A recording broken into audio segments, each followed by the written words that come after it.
మన ప్రభువును రక్షకుడునైన యేసుక్రీస్తు వారి శ్రేష్టమైన నామంలో అందరికీ వందనములు. రోజుకు ఒక మిషనరీ జీవిత చరిత్రలో ఈరోజు మనం చూడబోచున్నది ఆరోన్ లేదా అరుముగం పిళ్ళై యొక్క జీవిత చరిత్ర. జననం 1698, మరణం 1745, స్వస్థలం భారతదేశంలోని తమిళనాడు రాష్ట్రంలో ఉన్న కడలూరు, దర్శన స్థలము భారతదేశం. ఆరోన్ యొక్క అసలు పేరు అరుముగం పిళ్ళై. అతను ఉన్నత కులానికి చెందిన ఒక సంపన్న కుటుంబంలో జన్మించారు.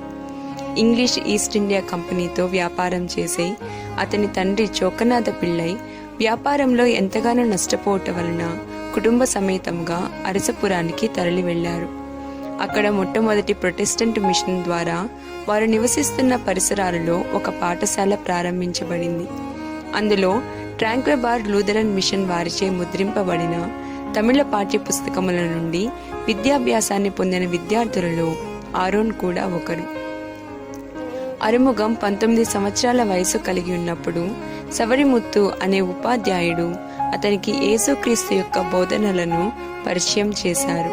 తద్వారా 1718వ సంవత్సరంలో బర్తలోమియస్ జీగెన్ బాగ్ చేత ట్రాంక్వెబార్లో బాప్తిస్మ పొందిన అతనికి ఆరోన్ అనే క్రైస్తవ పేరు ఇవ్వబడింది. అతని కుటుంబ సభ్యుల నుండి వ్యతిరేకతను ఎదుర్కొన్నప్పటికీ తన విశ్వాసంలో స్థిరముగా నిలబడ్డారు ఆరోన్. అతను తమిళ వేదాంత పాఠశాలలో బైబిల్ గ్రంథాన్ని అభ్యసించారు.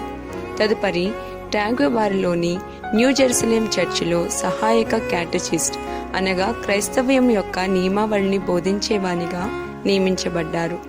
తన ప్రజల కొరకు లోతైన భారాన్ని కలిగి ఉన్న ఆరోన్ వారికి సువార్తను ప్రకటించుటకై ఎంతటి దూరపు ప్రయాణమైనా వెళ్లేవారు. తమిళనాడులోని పొరయార్, సీర్కాళి, సాందిర్పాడి ప్రాంతాలను అతను దర్శించి సువార్తను ప్రకటించారు.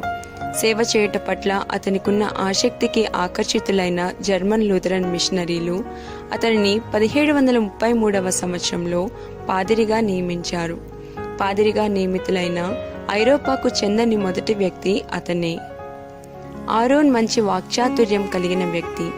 అతను మంచి వ్యక్తిగత సంబంధాలను కలిగి ఉండటం వలన స్థానిక ప్రజలకు ఆత్మీయ ఆదరణను మరియు ఐరోపా వారికి పరిచర్యల్లో సరైన ఆలోచనలను అందించడానికి అది అతనికి తోడ్పడింది. ఆరోన్ తమిళ ప్రజలకు మరియు ఐరోపా మిషనరీలకు మధ్య అనుసంధానకర్తగా మారారు.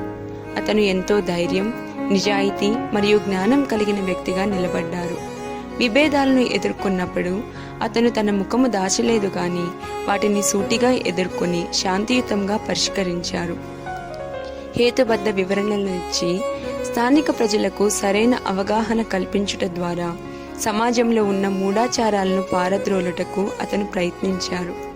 అతని పరిచర్య యొక్క కాల వ్యవధి అంత ఎక్కువ కాకపోయినప్పటికీ అతను సేవ చేసిన ప్రాంతాలలో క్రైస్తవుల నుండి మాత్రమే కాకుండా హిందువుల నుండి కూడా ప్రేమానురాగాలను, గౌరవాన్ని పొందుకోగలిగారు ఆరోన్.